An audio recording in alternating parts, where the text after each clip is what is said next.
लोगों को मोदी जी ने मजबूर कर दिया है। आज इतना मजबूर कर दिया है कि लड़कियां अपने कोक को भी किराए पे देने के लिए मजबूर हैं।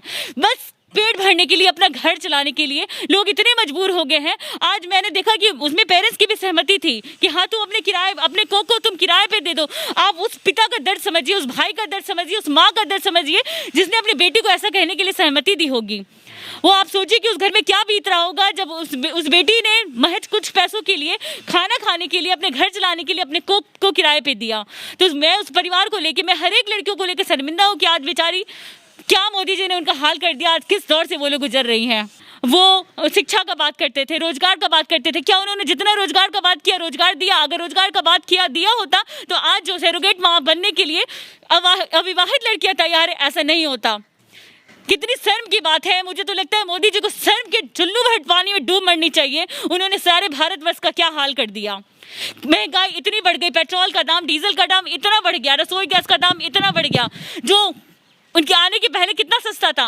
और हर बार वो उन दिनों को याद दिलाते हैं जो कि नीतीश मोदी दोनों मैं देखी हूँ। जब भी उनके टाइम का बात होता है कि आपके टाइम में ऐसा चल रहा है तो उन दिनों का बात याद कराते हैं। अरे वो दिन खराब था तो भी तो चुन के हम आपको लाए थे। अच्छे दिन तो अच्छे दिन, यही तो अच्छे दिन आए हैं कि अब संस्थान में भी नंबर लगाना पड़ रहा है।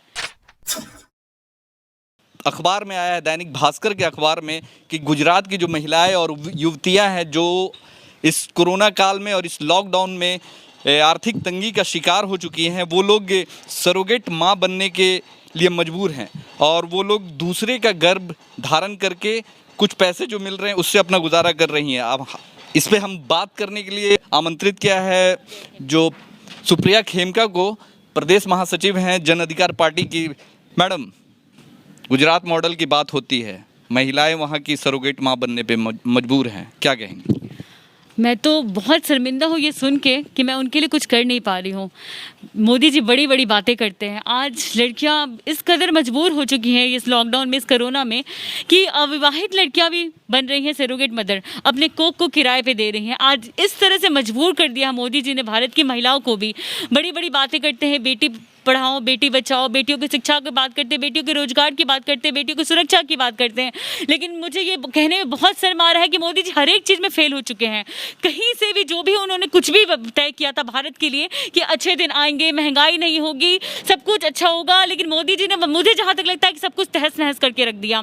आज कोरोना के नाम पे सब जो अमीर है वो अमीर होते जा रहे हैं, जो गरीब हैं वो लुटते जा रहे हैं। इसी का एक आज हमारे सामने एक बहुत ही ऐसा शर्मिंदा करने वाला, जो हर एक भारतवर्षियों को शर्मिंदा कर रहा है कि आज एक नवविवाहित महिला बनती है तो ये उसके लिए खुशी की बात होती है, लेकिन अविवाहित बन रही है, अपने कोक को वो किराए पे दे रही है। अविवाहित महिलाएं आज माँ बन रही है बस थोड़े से पैसों के लिए।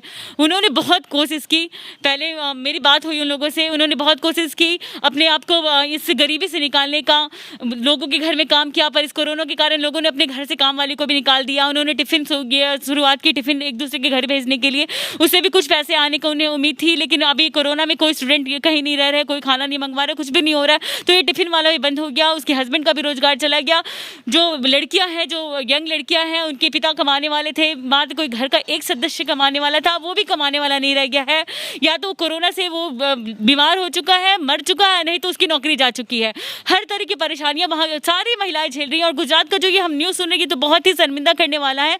मुझे तो लगता है मोदी जी को बहुत शर्म आनी चाहिए कि उन्होंने हर जगह का ये हाल कर दिया कि अब लड़कियां अपने कोक को भी किराए पे देने लगी हैं।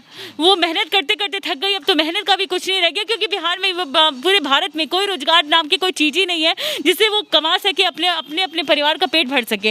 लेकिन अब तो ऐसा हो गया कि अब किराए कोक पे रख के अब हम मजबूर हैं, औरतें मजबूर हैं, लड़कियां मजबूर हैं कि किराए के कोक को देके खाना ये करें। महिला होने के नाते आपको कैसा महसूस होता है इस तरह का जो अभी जो मसला पैदा हो रहा है और जो माहौल महिलाओं के लिए जो अभी जो कठिनाई उत्पन्न हो रही हैं, परेशानियों की वजह से लोग जो यहाँ ये सरोगेट माँ बन रही हैं, तो एक महिला होने के नाते क्या कहेंगे?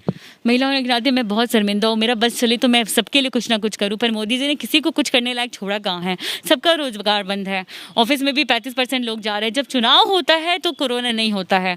अगर जितना चुनाव के टाइम में मोदी जी ने टाइम दिया, बंगाल चुनाव को जीतने में जितना मोदी जी ने टाइम दिया, अगर ये दूसरी लहर आने का जब ये था संभावना था, तो अगर मोदी जी ने उस पर तैयारी की होती, दूसरी लहर से लोगों को बचाने की तैयारी की होती, रोजगार की तैयारी की होती कि अगर हम लॉकडाउन करेंगे तो लोगों का पेट कैसे भरेगा, घर कैसे चलेगा, अगर उसकी तैयारी की होती तो वो तो इलेक्शन का उन्हें तैयारी नहीं करना पड़ता, वो ऑलरेडी जीत जाते हैं। लेकिन उन्होंने ये सब किसी भी भारत की जनता पे ध्यान नहीं दिया, वो बस इलेक्शन में लग गए। चाहे बंगाल इलेक्शन नहीं, कहीं भी इलेक्शन हो, अगर अभी फिर इलेक्शन कराया जाए, तीसरी लहर का बात हो रहा कोरोना का, लेकिन अगर फिर इलेक्शन की बात आए तो अभी भारत में तीसरी लहर भी नहीं आएगी।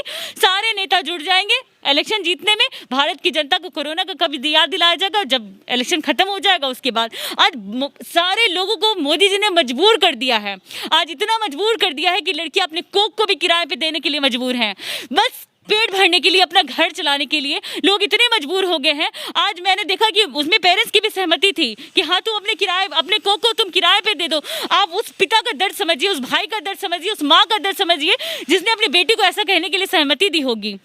वो आप सोचिए कि उस घर में क्या बीत रहा होगा जब उस बेटी ने महज कुछ पैसों के लिए, खाना खाने के लिए, अपने घर चलाने के लिए अपने कोक को किराए पे दिया।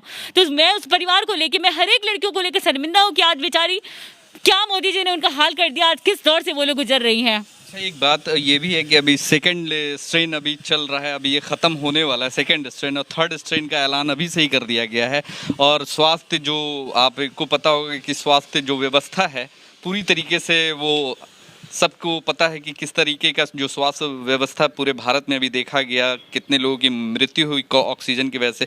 गुजरात मॉडल की बात होती है कहीं ना कहीं, हर जगह पे चुनावी रैलियों में, खासकर बीजेपी के भाषणों में गुजरात मॉडल की बात होती है। गुजरात में ही आप देख सकती हैं कि पता होगा आपको कि बहुत सारे वेंटिलेटर ख़राब हैं, आईसीयू नहीं है, एम्बुलेंस की व्यवस्था सही नहीं है, ऑक्सीजन की वजह से वहाँ हज़ारों लोग मरे हैं।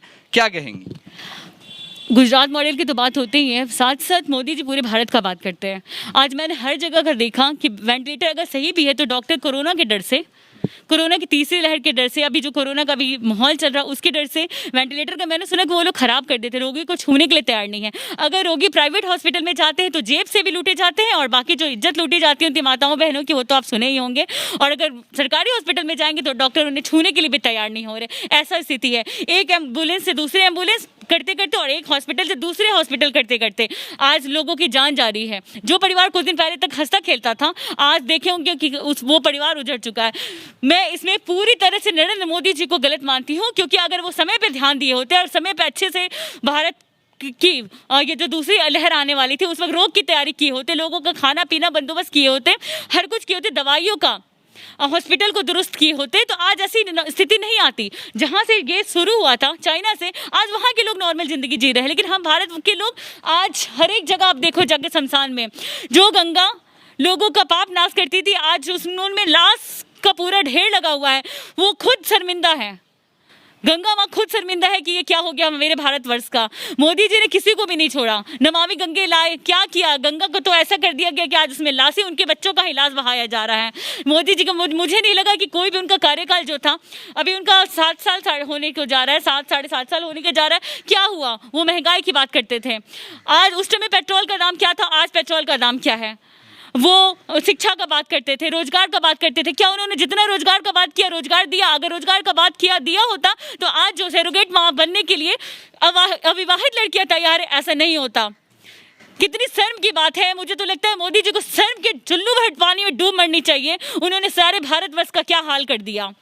महंगाई इतनी बढ़ गई, पेट्रोल का दाम, डीजल का दाम इतना बढ़ गया, रसोई गैस का दाम इतना बढ़ गया, जो उनके आने के पहले कितना सस्ता था। और हर बार वो उन दिनों को याद दिलाते हैं जो नीतीश मोदी दोनों मैं देखी हूँ, जब भी उनके टाइम का बात होता है कि आपके टाइम में ऐसा चल रहा है तो उन दिनों का बात याद कराते हैं। अरे वो दिन खराब था तो भी तो चुन के हम आपको लाए थे। अच्छे दिन तो अच्छे दिन, यही तो अच्छे दिन आए हैं कि अब संस्थान में भी नंबर लगाना पड़ रहा है। यही तो हमारे अच्छे दिन हैं। हमने कभी नहीं सुना था कि आप शमशान जाइए और वहाँ भी नंबर लगाना पड़े लाश को जलाने के लिए, लेकिन अब शमशान में भी लाइन लग रहा है, वहाँ भी लाश जलाने के लिए नंबर लग रहा है। सोचिए कितने अच्छे दिन आ गए। ये थी हमारे साथ में सुप्रिया खेमका जी। वीडियो कैसा लगा ज़रूर बताएं कमेंट्स करके। यूट्यूब चैनल को सब्सक्राइब नहीं किया तो सब्सक्राइब करें।